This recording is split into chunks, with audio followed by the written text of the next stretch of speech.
Au sommaire de ce journal, Financial Afrique Awards 2025, Afrique et monde arabe, une alliance économique en marche. Financement des PME, PMI. Basic Côte d'Ivoire obtient un financement de 10 milliards de francs CFA de la Banque d'investissement et de développement de la CEDEAO. Célébration des 20 ans du magazine économique Top 500, une rétrospective sur 2 décennies d'économie ivoirienne. Et puis environnement, la Société de développement des forêts SODEFOR présente les vœux de Nouvel An au ministre des Eaux et Forêts, Laurent Tchagba. Mesdames, Messieurs, merci de choisir Business 24 Africa pour vous informer. Démarrons cette édition avec les Financial Afrique Awards 2025 accueillis au Sofitel Hôtel Ivoire d'Abidjan. La 6e édition placée sous le thème « Renforcer le partenariat entre le monde arabe et l'Afrique » réunit argentiers, investisseurs et les dirigeants pour stimuler les échanges commerciaux et les investissements entre les deux régions.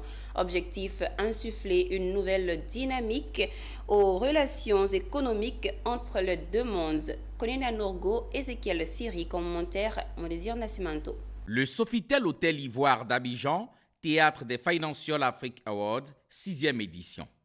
2 jours durant, le Gotha africain et arabe se penche sur le renforcement des partenariats économiques et stratégiques conformément à la vision du média africain d'information financière. Une édition co-organisée par Financial Afrique et la Banque arabe pour le développement économique en Afrique, BADEA, dont le président est le Mauritanien Sidi Oulta. Un temps des nouvelles alliances, souligné par Adam Awad, directeur de publication de Financial Afrique. Je dis aussi merci à tous ceux qui ont participé de près ou de loin à l'organisation de cet événement, aux institutions financières africaines, membres de l'Alliance des institutions financières qui sont toutes là. Merci. Mais avant tout, et j'aurais dû commencer par là, merci à l'État de Côte d'Ivoire de bien avoir voulu accueillir cette édition. Cette édition est une édition spéciale, car c'est pour la première fois que le forum du Financial Afrique Award est placé sous le thème du partenariat entre le monde arabe et l'Afrique. Aujourd'hui, nous sommes appelés à transformer ces relations en relations d'affaires, à accroître le volume des investissements arabes en Afrique et à accroître le volume des échanges commerciaux entre les deux régions. Présente à cette cérémonie, Kabaniale, ministre de l'économie, du plan et du développement, a mentionné plusieurs secteurs pouvant être ciblés pour maximiser le potentiel des deux régions.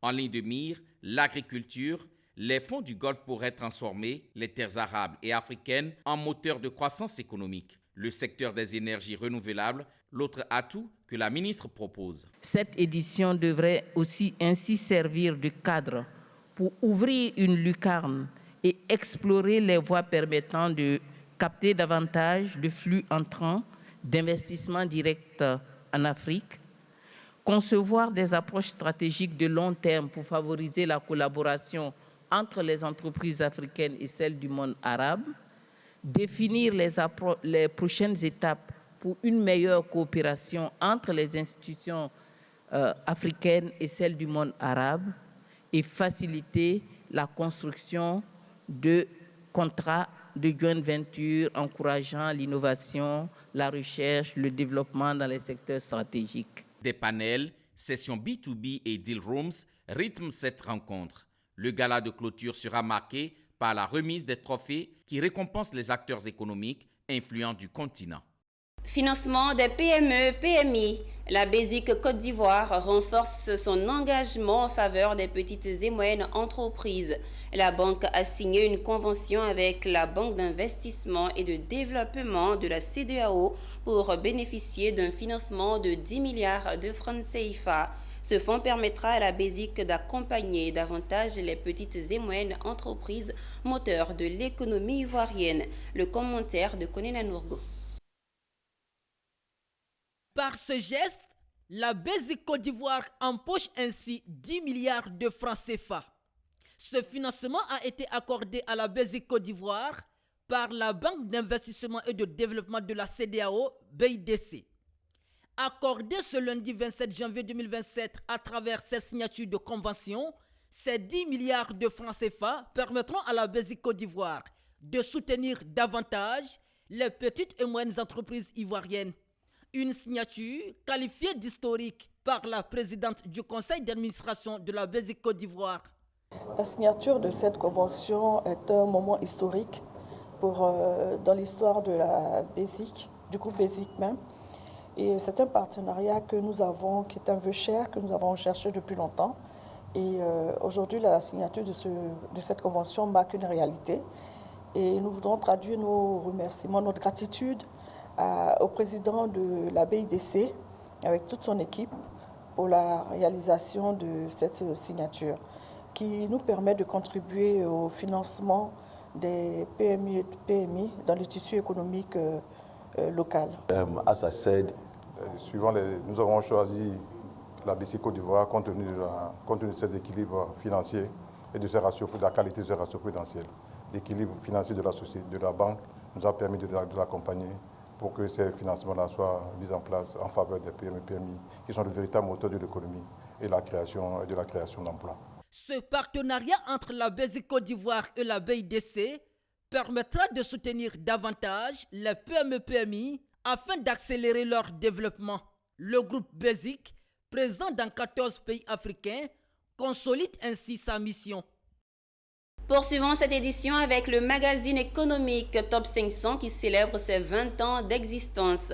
Les festivités ont été lancées lundi 27 janvier 2025 au siège du patronat ivoirien à travers une conférence débat portant sur le thème « Évolution chiffrée de l'économie ivoirienne de 2002 à 2022 ».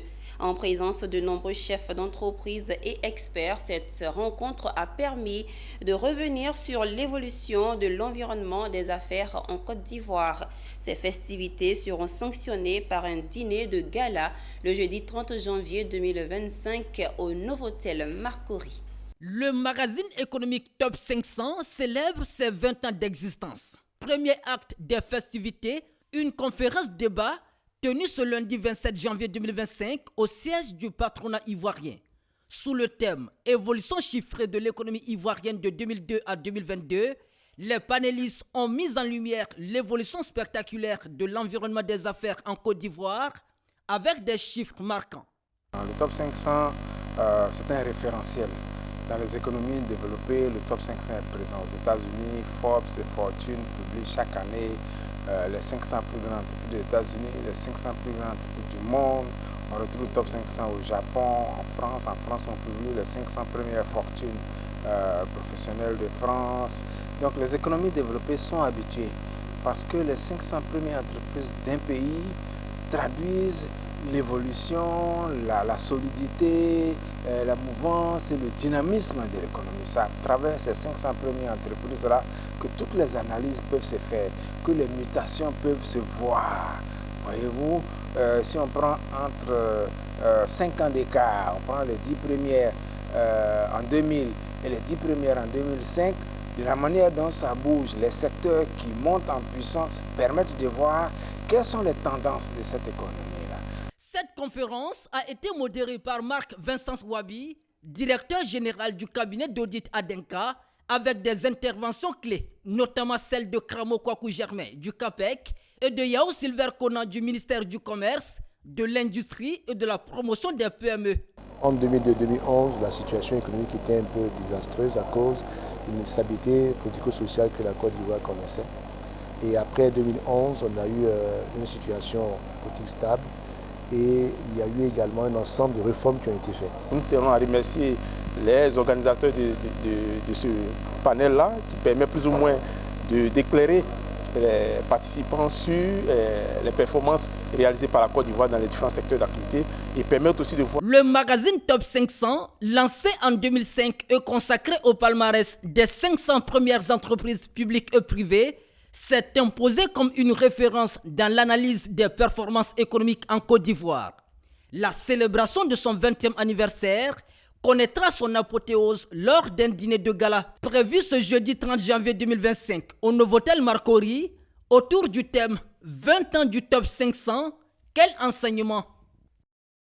C'était un reportage signé Konena Nourgo, Doumbia Ayouba et Setekissi. Passons à une autre information à présent. La cérémonie de présentation de vœux du Nouvel An des magistrats, greffiers et personnels de la Cour de cassation à leur présidence est tenue lundi 27 janvier 2025. Occasion pour le président de cette institution de dresser le bilan de l'année 2024 jugé satisfaisant. Moment de gaieté et de reconnaissance suivi par Ange Assemian et Marussi Siri. La Cour de cassation, en fait, loin des affaires juridiques à étudier, tout le personnel s'est conformé à ce qui est désormais une culture pour les magistrats. La présentation de vœux de Nouvel An au président de la Cour de cassation, une occasion pour Joachim Uakofi, magistrat hors hiérarchie, d'exprimer son satisfecit relativement à l'ensemble des activités menées par les agents en 2024. La nouvelle année est aussi l'occasion d'apprécier le chemin parcouru et d'explorer les pistes pour aborder heureusement, je vais dire, de façon heureuse et avec bonheur celle qui commence. Dès ma prise de fonction, je m'étais engagé à œuvrer pour donner à la Cour de cassation les moyens nécessaires pour accomplir efficacement sa mission, mais aussi à faire en sorte que chacun se sente en famille aux côtés des autres. Au-delà de ce satisfecit et des actions majeures qu'il a posées à l'intention du personnel, les ambitions du président de la Cour de cassation de voir cette institution plus au service des justiciables ont été marquées par une annonce officielle, l'achèvement prochain de l'informatisation de la Cour. Un gage qui pousse le personnel à réitérer leur engagement dans la réussite des missions de la Cour de cassation. Sous votre leadership éclairé, nous sommes prêts à jouer pleinement notre partition. Monsieur le Président, vous rêvez grand et nous avec vous. Nous sommes confiants que nous pourrons relever les défis à vos côtés grâce à votre bonne volonté que nous lisons dans toutes vos actions et votre souci permanent de faire de la Cour de cassation une institution de référence et d'excellence. La cérémonie a été également marquée par l'hommage aux magistrats et personnels admis à faire valoir leur droit à la retraite, la remise de 7 véhicules de fonction aux greffiers en chef et aux directeurs de la Cour et la remise de distinctions dans l'ordre du mérite de la fonction publique. Notons que le personnel de la Cour de cassation est composé de 225 personnes, dont 28 magistrats.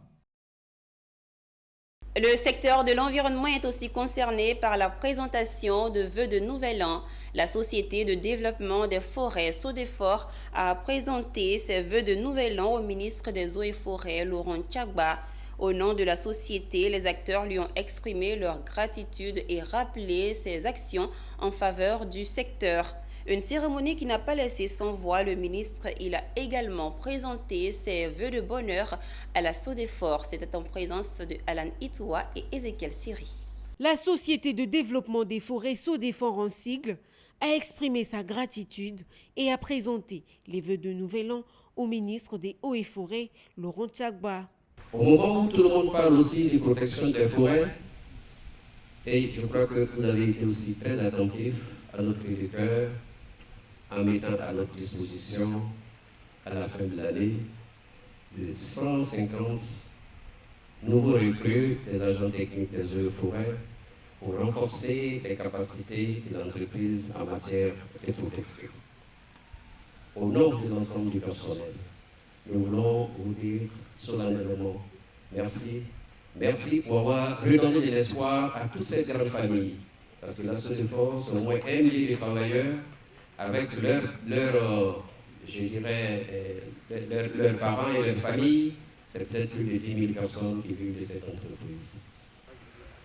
Monsieur le ministre, votre application au travail a su nous booster pour l'accomplissement des missions à nous assignées par l'État de Côte d'Ivoire. Cette vision que vous avez partagée à l'ensemble des collaborateurs que nous sommes a très vite donné des résultats. À ce titre, nous serons toujours fiers. Une cérémonie qui a ébloui le ministre et ne l'a pas laissé indifférent. chers collaborateurs et chers invités, ma vision est de faire du ministère des Eaux et Forêts une famille constituée d'hommes et de femmes travaillant avec acharnement pour la gestion durable de nos trois axes que sont la forêt, la faune et les ressources en eau. Que cette année 2025 soit l'année de l'accomplissement de vos vœux les plus chers, aussi bien au niveau personnel que professionnel.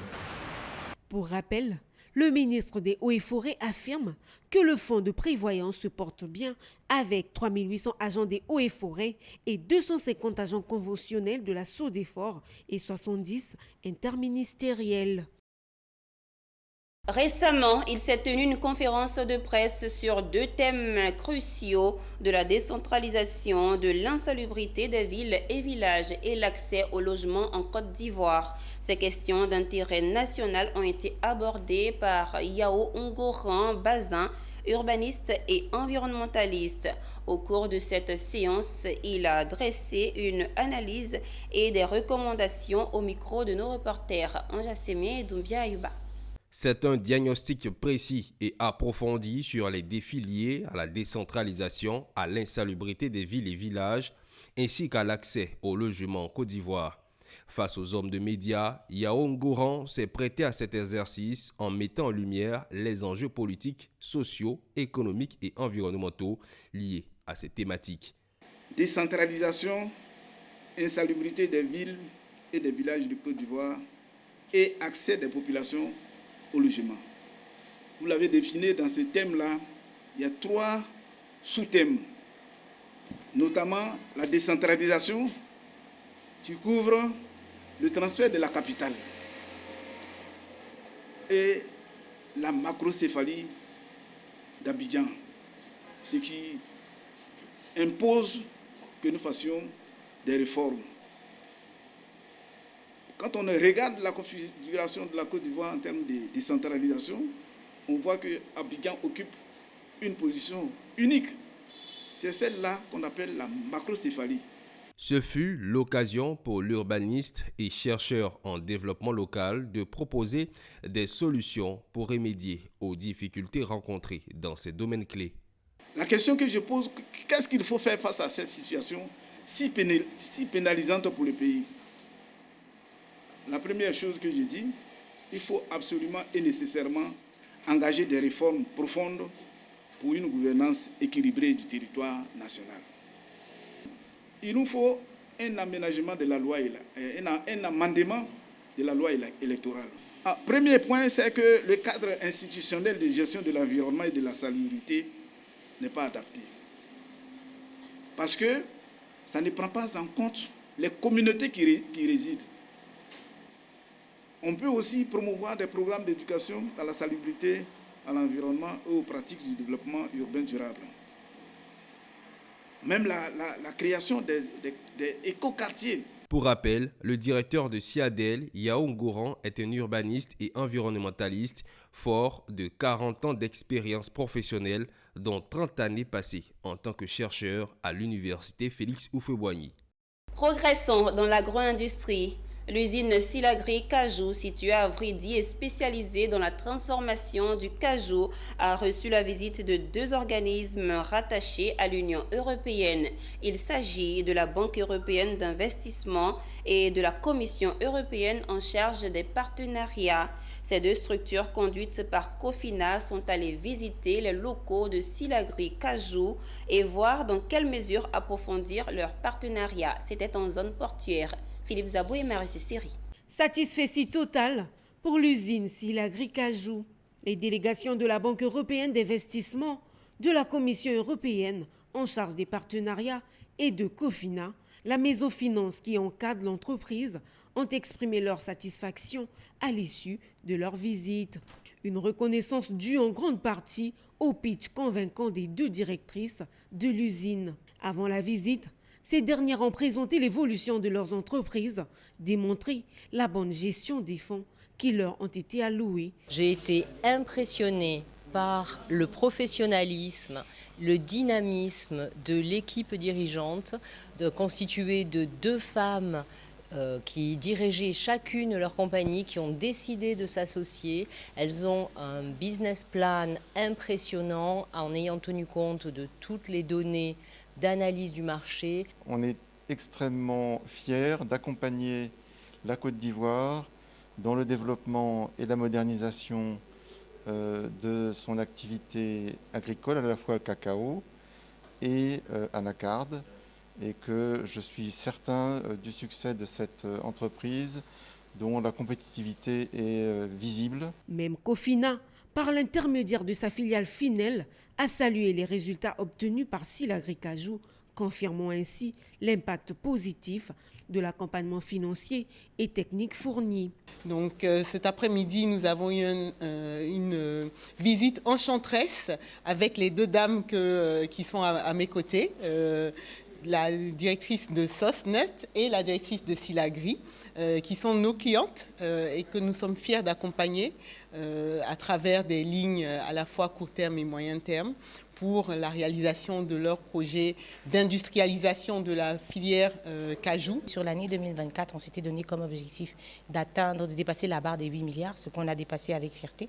On a fini l'année 2024 avec 1 billion de 9 milliards 7. L'objectif sur 2025, c'est de dépasser la barre des 12 milliards et à l'horizon 2025, de faire en sorte que nous puissions avoir plusieurs unités de transformation dans un pôle industriel et également de dépasser la barre des 20 milliards de chiffre d'affaires. Les délégations européennes, sous la conduite de l'ambassadrice de l'Union européenne en Côte d'Ivoire, ont ainsi réaffirmé leur soutien à Silagricajou, symbole d'une initiative entrepreneuriale réussie et porteuse de développement durable. À Guiglo, le Collège Modène a servi de cadre au lancement de la 15e édition du Salon ivoirien du livre d'Abidjan qui se tiendra du 6 au 10 mai 2025 au Parc des Expositions d'Abidjan-Port-Boué. En prélude à cet événement culturel, c'est la ville de Guiglo, à l'ouest de la Côte d'Ivoire, qui a été choisie comme invitée d'honneur. Et pour le lancement des activités autour du thème Livres et Racines, Théodore Kanga. Inculquer l'art, l'écriture et le goût de la lecture aux apprenants afin de s'exprimer aisément et produire des œuvres littéraires, telle est l'ambition du ministère de la Culture et du Conseil régional du Cavali. Ce concours de lecture et de dictée qui a pour thème le Cavali d'hier à aujourd'hui s'inscrit dans le cadre de la 15e édition du Salon du livre d'Abidjan qui aura lieu du 6 au 10 mai. Le ministère de la Culture et les éditeurs de Côte d'Ivoire espèrent à travers ce concours aider les élèves du Cavali afin de participer brillamment au SILAR 2025. Chaque année, pour le SILAR, il y a un pays invité. Et il y a également une région à l'honneur. Cette année, pour le SILA 15 de cette année, c'est donc la région du Cavali, qui est la région à l'honneur. On peut également initier un concours de création littéraire. Et donc il s'agira pour des jeunes de 18 à 30 ans de produire justement une œuvre littéraire. Ce concours mettra en compétition toutes les personnes résidant ou originaires ou ayant un intérêt particulier dans le Cavali, qui, par leur création littéraire, feront rayonner le Cavali à travers ses réalités culturelles, sociales, naturelles. Présente à cette cérémonie, Madame le ministre d'État Anne-Désirée Oulouto, présidente de la région, a salué cette belle initiative car la lecture est la clé de voûte de la réussite. Chers jeunes du Cavali, présents ici, et ailleurs dans la diaspora, c'est à vous de saisir l'opportunité que vous offre ce concours de littérature. Un moyen de valoriser la création littéraire de la jeunesse de notre région. Le Conseil régional du Cavali compte mettre tout en œuvre pour la réussite de ce concours. Et terminons ce temps d'information au Cameroun. Selon le document budgétaire sensible au climat de la loi de finances 2025 du pays, les dépenses d'investissement favorables à la lutte contre les changements climatiques s'élèvent à 225,3 milliards de francs CFA, ce qui représente 12,27% du budget total des 9 administrations pilotes ciblées. soit 3,11% du budget général de l'État et 12,10% du budget d'investissement public. C'est la fin de ce journal sur la télé utile. Merci de l'avoir suivi. Les programmes se poursuivent. Restez fidèles.